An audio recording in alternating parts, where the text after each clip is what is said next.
Agricultural engineering BTech ലെവലിൽ നമ്മൾ ജനറലായിട്ടാണ് നമ്മുടെ കൃഷി രീതികളൊക്കെ ഇന്ന് ഹൈടെക് രീതിയിലേക്ക് മാറുകയാണ്. ആ കൃത്യത കൃഷി രീതിയിൽ കമ്പ്യൂട്ടർ സയൻസിൻ്റെയും ആർട്ടിഫിഷ്യൽ ഇൻ്റലിജൻസിൻ്റെയും മെഷീൻ ലേണിംഗ് ഇങ്ങനെയൊക്കെയുള്ളതായ എല്ലാ ടെക്നോളജികളും നമ്മൾ ഉപയോഗിച്ചുകൊണ്ടാണ് ഇപ്പോൾ നമുക്ക് ആവശ്യമുള്ളതായ കാർഷിക എഞ്ചിനീയർമാരെ ഈ മേഖലകളിലേക്ക് ആവശ്യവുമുണ്ട്, അതുപോലെ അവർക്ക് അവസരങ്ങളുമുണ്ട്. കാർഷിക എഞ്ചിനീയറിംഗ് എന്ന് നമ്മൾ പറയുമ്പോഴത്തേക്ക് വിവിധ എഞ്ചിനീയറിംഗ് ശാഖകളുടെ സമന്വയം കാർഷിക മേഖലയിൽ എങ്ങനെ പ്രയോജനപ്പെടുത്താം എന്നുള്ളതാണ്. വിവിധ എഞ്ചിനീയറിംഗ് ശാഖകളുടെ സഹകരണത്തോടുകൂടിയാണ് ഈ അഗ്രികൾച്ചറൽ എഞ്ചിനീയറിംഗ് മുന്നോട്ട് പോകുന്നത്. ഉദാഹരണമായി മെക്കാനിക്കൽ എഞ്ചിനീയറിംഗ്, അഗ്രികൾച്ചർ മെഷീനറി, മണ്ണ് ജല സംരക്ഷണം, സിവിൽ എഞ്ചിനീയറിംഗിൻ്റെ പ്രിൻസിപ്പിൾസാണ്. അതുപോലെ ഭക്ഷ്യ സംസ്കരണം, അഗ്രികൾച്ചർ പ്രോസസ്സിങ്, അതായത് ഭക്ഷ്യവസ്തുക്കൾ നമ്മൾ പ്രൊഡ്യൂസ് ചെയ്തു, ഹാർവസ്റ്റ് ചെയ്തെടുത്തു, അതിനെ നമ്മൾ ഏറ്റവും ഉപയോഗപ്രദമായ വസ്തുവായിട്ട് മാറ്റുന്നത് വരെയുള്ള പ്രോസസ്സിങ്, ഇതെല്ലാം ഉൾപ്പെടുന്നതായ ഒരു എഞ്ചിനീയറിംഗ് ശാഖയാണ് അഗ്രികൾച്ചറൽ എഞ്ചിനീയറിംഗ്.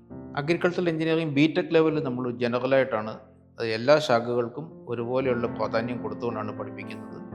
പക്ഷേ 7-8 സെമസ്റ്ററുകളിൽ അവരുടെ അഭിരുചിക്കനുസരിച്ചിട്ട് ഈ കാർഷിക മെഷീനറിയിലേക്ക് വേണേൽ തിരിയാം, മണ്ണ് ജല സംരക്ഷണത്തിലേക്ക് തിരിയാം, അഗ്രികൾച്ചറൽ പ്രോസസ്സിങ് ഇതിലേക്ക് വേണേൽ തിരിയാം. അതിനുള്ളതായ 7-8 സെമസ്റ്ററുകളിൽ അവർക്ക് അവരുടെ അഭിരുചിക്കനുസരിച്ചും അവർക്ക് ഉപയുക്തമായ ഒരു മേഖലയിലേക്ക് കടക്കാനുള്ള അവസരവും നമ്മൾ കൊടുക്കുന്നുണ്ട്. കൃഷിയിലേക്ക് യുവജനങ്ങൾ ഉണ്ടായിരുന്ന ഒരു മടി എന്ന് പറയുന്നത്, നമ്മൾ സാധാരണ കൃഷിക്കാരെ കാണുന്ന പോലെ നമ്മൾക്ക് പാടത്ത് വളരെ അധ്വാനിച്ച് ശരീരാധ്വാനം, അതുപോലെ വേർക്കലും ഇതിലൊക്കെ ഉള്ള പണികൾ ഇതെല്ലാം ചെയ്യാൻ ആളുകൾക്ക് തയ്യാറല്ലായിരുന്നു. പക്ഷേ ഇന്ന് ആധുനിക സങ്കേതങ്ങൾ നമ്മുടെ കൃഷി രീതികളൊക്കെ ഇന്ന് ഹൈടെക് രീതിയിലേക്ക് മാറുകയാണ്. ഉദാഹരണമായി ഗ്രീൻ ഹൗസുകൾ, പോളി ഹൗസുകൾ, അതുപോലെ പ്രസിഷൻ ഫാമിംഗ്, കൃത്യത കൃഷി, ഇങ്ങനെയൊക്കെയുള്ള ആധുനിക രീതികൾ ഇന്ന് നോർമലി ഒരു കൃഷി രീതിയോ കൃഷികൾ കാണാത്തതായ വിദ്യാർത്ഥികളൊന്നും തന്നെയില്ല. പക്ഷേ അവർക്കത് ചെയ്യാനുള്ള അവസരം കിട്ടിയിട്ടില്ലാത്തത് കൊണ്ടാണ് അവരിതിലേക്ക് കടന്നു വരാത്തത്. ഇന്ന് ഈ കമ്പ്യൂട്ടർ രംഗത്തെ മികച്ച വിദ്യാർത്ഥികൾക്ക് പോലും വളരെയധികം സാധ്യതകളുള്ളൊരു മേഖലയാണ് കൃഷി engineering. Even data science, artificial intelligence, ഇതെല്ലാം ഇന്ന് നമ്മൾ കൃഷിയിൽ നമ്മൾ ഉപയോഗിക്കുന്നുണ്ട്. ഇതുമൊക്കെ ഉപയോഗിക്കാൻ ഈ കുട്ടികൾക്ക് ഇതിൽ ഏറ്റവും കൂടുതൽ അവസരങ്ങളുണ്ട്. അതുപോലെ നമ്മൾ റിമോട്ട് സെൻസിങ് ടെക്നിക്സ്, എല്ലാ ആധുനിക സങ്കേതങ്ങളും നമ്മൾ ഈ കൃഷിയിൽ ഇന്ന് പ്രയോജനപ്പെടുത്തി വരുന്നുണ്ട്. പ്രത്യേകിച്ച് കേരളത്തിലും ഇന്ന് ഇതേ രീതിയിലുള്ളതാണ് കൃഷി മാറിക്കൊണ്ടിരിക്കുന്നത്. ഉദാഹരണമായി നമ്മൾ പറയുന്നത്, ആദ്യം ഒരു കൃഷി മെഷീനറി എന്ന് പറയുന്നത് നമ്മുടെ ട്രാക്ടറാണ്. ഇന്ന് കാണുന്ന ട്രാക്ടറിനേക്കാൾ ട്രാക്ടർ വളരെയധികം പുരോഗമിച്ചു. ഇന്ന് ട്രാക്ടർ AC ക്യാബിനിലാണ് ട്രാക്ടർ ആധുനിക കൃഷി ഫാമുകളിലെ ഡ്രൈവർ ഇരിക്കുന്നത്. അതുപോലെ അതിലുള്ള എല്ലാ സൗകര്യങ്ങളുമുണ്ട്. അതിൽ പ്ലവിങ്ങിനുള്ള ഇതും എല്ലാം വളരെ കമ്പ്യൂട്ടർ കൺട്രോൾഡ് ആണ്. അതിൻ്റെ പ്ലവിങ് എത്ര ഡെപ്തിലേക്ക് പോകണം, അല്ലെങ്കിൽ എത്ര നേരം ഉഴണം, ഇതെല്ലാം കമ്പ്യൂട്ടർ കൺട്രോൾഡ് ടെക്നോളജിയിലേക്ക് മാറിക്കഴിഞ്ഞിരിക്കുകയാണ്. അപ്പോൾ അത് നമ്മുടെ ചെറുപ്പക്കാർക്ക് ഇത് വളരെ താല്പര്യം ഉണ്ടാകുന്ന രീതി. ഇനിയും ട്രാക്ടർ ഇതുമല്ല, നമ്മുടെ കേരളത്തിലെ സ്ഥിതിയിലാണെങ്കിൽ നമ്മുടെ കൃഷി ഇടങ്ങളുടെ വലിപ്പം വളരെ കുറവാണ്. പക്ഷേ ഈ വലിപ്പം കുറവുള്ള കൃഷിയിടങ്ങളിൽ നിന്നും ഏറ്റവും കൂടുതൽ ഉൽപ്പാദനം നടത്തണമെങ്കിൽ നമ്മൾ കൃത്യത കൃഷി രീതിയിലേക്ക് മാറുന്നു. ആ കൃത്യത കൃഷി രീതിയിൽ കമ്പ്യൂട്ടർ സയൻസിൻ്റെയും ആർട്ടിഫിഷ്യൽ ഇൻ്റലിജൻസിൻ്റെയും മെഷീൻ ലേണിംഗ് ഇങ്ങനെയൊക്കെയുള്ളതായ എല്ലാ ടെക്നോളജികളും നമ്മൾ ഉപയോഗിച്ചുകൊണ്ടാണ് ഇതെല്ലാം ചെയ്യുന്നത്. അപ്പോൾ ഇത് നമുക്ക് ആധുനിക എഞ്ചിനീയർമാരുടെ ആവശ്യം നമുക്ക് ഈ എല്ലാ മേഖലകളിലും കൂടിക്കൊണ്ടിരിക്കുകയാണ്.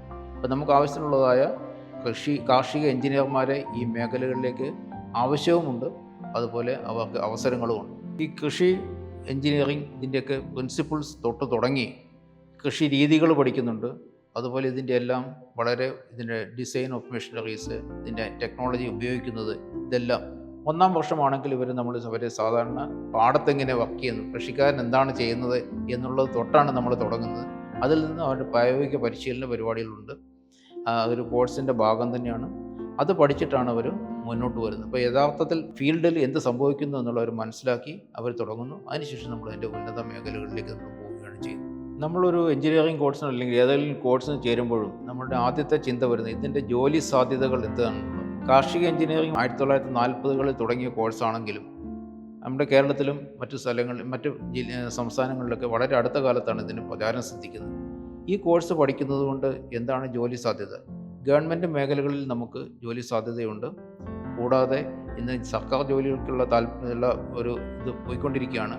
ഇന്ന് ഈ കുട്ടികൾക്കെല്ലാവർക്കും സ്വയം തൊഴിൽ ജോലി ചെയ്യുക, കുട്ടികൾക്ക് സ്വയമായിട്ട് ഇൻഡസ്ട്രികൾ സ്റ്റാർട്ട് ചെയ്യാം, അതുപോലെ സ്റ്റാർട്ടപ്പ് സംരംഭങ്ങൾ ചെയ്യാം. അതുപോലെ ഇന്നിപ്പം വളരെ വികസിച്ചു വരുന്ന ഒരു മേഖലയാണ് ഫുഡ് പ്രോസസ്സിംഗ് ഇൻഡസ്ട്രി. ഈ ഫുഡ് പ്രോസസ്സിംഗ് ഇൻഡസ്ട്രിയിൽ വളരെയധികം സാധ്യതകളുണ്ട്. അത് ഓരോ പ്രോസസ്സിംഗ് ഇത് രൂപാന്തരപ്പെടുത്തി എടുക്കാൻ വേണ്ടിയുള്ളതായ ആധുനിക മെഷീനറികൾ ആവശ്യമുണ്ട്. ഈ മെഷീനറികൾ ഇതിൻ്റെ മെഷീനറികളുടെ പ്രവർത്തനം, അതുപോലെ ഇതിൻ്റെ മറ്റുള്ള സംവിധാനങ്ങൾ, ഇതെല്ലാം ഈ കാർഷിക എഞ്ചിനീയർമാരാണ് ചെയ്യേണ്ടത്. അതുപോലെ തന്നെ വേറൊരു മേഖലയാണ് ഇന്ന് ആനിമൽ ഹസ്ബൻഡറി. കേരളത്തിൽ വളരെയധികം ഇന്ന് കൃഷിയേക്കാൾ കൂടുതൽ ആനിമൽ ഹസ്ബൻഡറി മേഖലയുണ്ട്.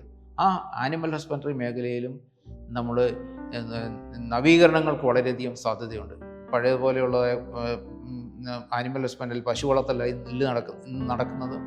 ഇത് വളരെ ടെക്നോളജിക്കലി അഡ്വാൻസ്ഡ് കൃഷി രീതികളാണ് വരുന്നത്. അപ്പോൾ ഇതിലെല്ലാം നമ്മുടെ ഈ അഗ്രികൾച്ചറൽ എഞ്ചിനീയേഴ്സ് ട്രെയിൻഡ് ആയിരിക്കും. അവർക്കെല്ലാം ഇതിൽ പങ്കെടുത്തുകൊണ്ട് ഇത് സർക്കാർ മേഖലയിൽ വേണമെങ്കിൽ സർക്കാർ മേഖലയിൽ ജോലി ചെയ്യാം, അല്ലെങ്കിൽ പ്രൈവറ്റ് മേഖലയിൽ ജോലി സാധ്യതയുണ്ട്, സ്വയം തൊഴിൽ കണ്ടെത്താം. അതുപോലെ വിദേശ രാജ്യങ്ങളിൽ ജോലി സാധ്യതയുണ്ട്. അപ്പോൾ വളരെയധികം സാധ്യതകളുള്ള ഒരു മേഖലയാണ്. നമ്മൾ എങ്ങനെ ഇതിനെ കാണുന്നു എന്നുള്ളതനുസരിച്ചിട്ടേക്കും കുട്ടികളുടെ ഇതനുസരിച്ചിട്ട് അവർക്ക് വളരെയധികം സാധ്യതകളുള്ളൊരു മേഖല തന്നെയാണ്. അതുപോലെ തന്നെ നമ്മൾ എല്ലാവരും പോകുന്നതായ കമ്പ്യൂട്ടർ സയൻസ്, ഇലക്ട്രോണിക്സ് എഞ്ചിനീയറിംഗ്. ഈ കമ്പ്യൂട്ടർ സയൻസും ഇലക്ട്രോണിക്സ് എഞ്ചിനീയറിങ്ങിൻ്റെയും ആപ്ലിക്കേഷൻ നമുക്ക് വരുന്നത് ഈ കൃഷി രീതിയിൽ തന്നെയാണ്. ഇന്ന് വളരെയധികം ഡെവലപ്ഡായിട്ട് വരുന്ന രീതിയാണ് ഇപ്പോൾ കൃഷി. നമുക്ക് റോബോട്ടിക് ടെക്നോളജി ഇത് കൃഷിയിൽ നിന്ന് ഉപയോഗിക്കുന്നുണ്ട്. അതുപോലെ വലിയ കൃഷിയിടങ്ങളിലെ രോഗസാധ്യതകൾ കണ്ടുപിടിക്കുക, ഇതൊക്കെ എല്ലാം റിമോട്ട് സെൻസിങ് വഴിയാണ് ഇന്ന് കാണുന്നത്. അപ്പോൾ ഇതിനെല്ലാത്തിനും ഉള്ളതായ ആവശ്യം നമ്മുടെ കൃഷി മേഖലയിലുണ്ട്. ഈ കാർഷിക എഞ്ചിനീയർമാർക്ക് നല്ലൊരു ഭാവിയുണ്ട് എന്ന് തന്നെയാണ് മനസ്സിലാക്കുന്നത്. കാർഷിക രംഗത്തെ വളരെയധികം പ്രായോഗിക ജ്ഞാനമുള്ളവർ തന്നെയാണ് ഡിപ്പാർട്ട്മെൻറ്റ് ലീഡ് ചെയ്യുന്നത്. അതുപോലെ നിങ്ങൾക്ക് ഇത് വരുമ്പോൾ വളരെയധികം സംശയങ്ങൾ തോന്നാം, ആശങ്കകളുണ്ടാവാം, ആകുലതകളുണ്ടാവാം. ഇതൊക്കെ നിങ്ങൾക്ക് തീർക്കുന്നതിനും നിങ്ങൾക്ക് സംശയ നിവാരണത്തിനും എപ്പോഴും കാർഷിക എഞ്ചിനീയറിംഗ് ഡിപ്പാർട്ട്മെൻറ്റുമായിട്ട് ഇവിടെ ബന്ധപ്പെടാം. ഞങ്ങൾ ഡിപ്പാർട്ട്മെൻറ്റിലുള്ള അധ്യാപകരുണ്ട്, എക്സ്പേർട്ടുകളുണ്ട്. അവരുമായിട്ട് എപ്പോൾ വേണമെങ്കിലും നിങ്ങൾക്ക് ബന്ധപ്പെടാം. അതിന് വേണ്ടതായ വാട്സാപ്പ് നമ്പർ ഇതോടൊപ്പം കൊടുക്കുന്നുണ്ട്. എപ്പോൾ വേണമെങ്കിലും നിങ്ങൾക്ക് ബന്ധപ്പെട്ട് നിങ്ങളുടെ സംശയങ്ങൾ ദൂരീകരിക്കാൻ സാധിക്കും.